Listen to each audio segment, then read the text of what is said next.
Toastmaster Faisal Jazar.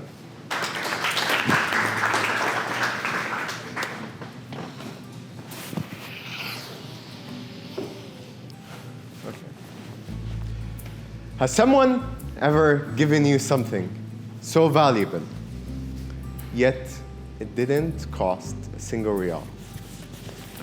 See, anyone who knows Faisal knows that I love using quotes in my speeches, okay? So I'll start my speech with a quote.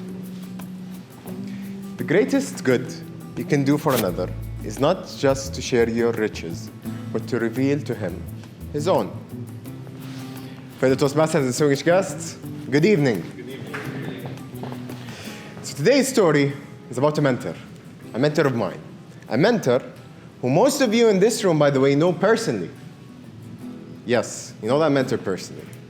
And that mentor is, you know what? I've decided I won't tell you the name of that mentor. In fact, I'll let you guys guess it throughout the speech who that mentor is, whether it's his or whether it's a he or a she, and who they are from their characters. I'll be revealing the name later on in the story. See, so the story goes about my third speech ever at Toastmasters. At the time, I was writing a speech. Another time, I thought that I had a really smart idea for a speech. I wanted to speak about death, which is a very sensitive subject. But I wanted to pursue or portray death in a positive way instead of a negative way. The speech starts in a very negative tone, and then it goes more and more and more to a very positive tone. So I thought I had a good idea. And I drafted my speech and I wrote it. And later on, before delivering my speech, or before when I was practicing it, I felt like it was just missing this something. You know that something is the same thing when you cook something and you expect it to taste really, really well. Then, you know, there's something missing. You know, maybe it just needs a pinch of salt. And I was looking for that pinch of salt. So I called my mentor. At the time. And I called him or her, we never know. And I had them on the phone for what I thought to be a quick 10-minute call. So I would send them my speech, and they would review it and let me know what I could do to improve it or what that pinch of salt is.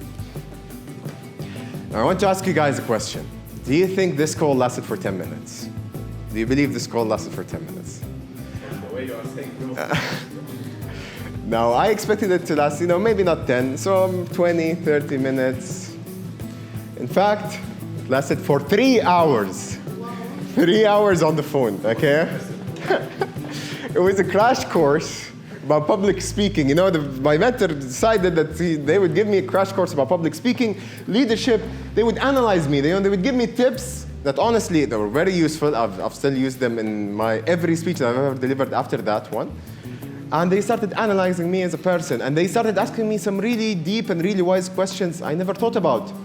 Like, what is the purpose of the speech? What message are you trying to deliver? Stuff I never really thought about. Do you think the audience here would get your message? And I was like, I won't lie to you guys, okay? That phone call was really, really long, At a certain point, I was like, mentor, I was thinking to myself, oh my God, please make it stop, please. I just want to move on. I just returned back from work. I'm really tired. I'm not here for another lesson. But the truth is, that phone conversation was very helpful.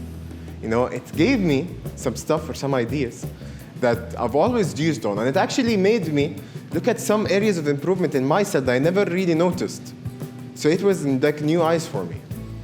And it was really, honestly to me, it was a surprise that my mentor was willing to put in all of this time for such a thing. To me, I just wanted to just get this over with. But to them, they never wanted me to settle for something that was good enough, Said, don't ever settle for something that was good enough. Always aim for something better. So the very next day, after practicing the speech, I go up on stage and I want to deliver my speech. And to my surprise, who is also delivering a speech? It's my mentor themselves. So I was like, okay. So we go on to the prepared speeches and I deliver my speech and I do really well compared to with the advice that my mentor gave me. And then, who you guys think won the best prepared speech that day? You. Yes. Yes. In fact, I won the best prepared speech that day. Now, this wasn't the biggest surprise to me. The thing that surprised me the most is even though I won the best speech and my mentor was delivering a speech themselves, when I was looking at the audience after winning or after being announced as the winner, the person who I found to be the most happy in the room was my mentor themselves. In fact, they were probably even happier than if they had won the speech themselves. I was really surprised. You know, the thing is, this person is not paid to do this. They don't have any benefit of doing this. And I had just took their place as the winner. And you know what later on even occurred to me was that they probably have spent way more time practicing and perfecting my speech than they did on their own. And that was something that, you know, always taught me a lesson about mentorship and about giving to others and about showing to other people areas of improvement, about the joy that we get from improving other people. It was a lesson that will always has resonated with me. So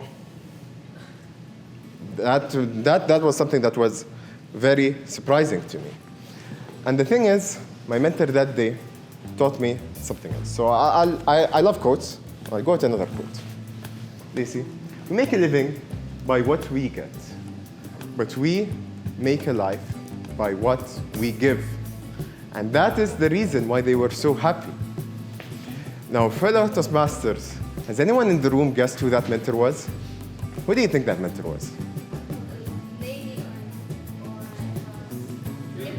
3-hour call, not me. No, it wasn't. Actually, none of these. It was Toastmaster Faisal Jazar. So a very big shout out to him. And I'm really thankful to him, even though he's not in the room today. That was all. Toastmaster Fahad taught me a lesson that will always resonate with me. And I hope it will be an example for every single mentor here at Toastmasters. And I hope it is an example to people to reach out to their mentors and ask for help. Thank you, and back to you, Toastmaster of the Day.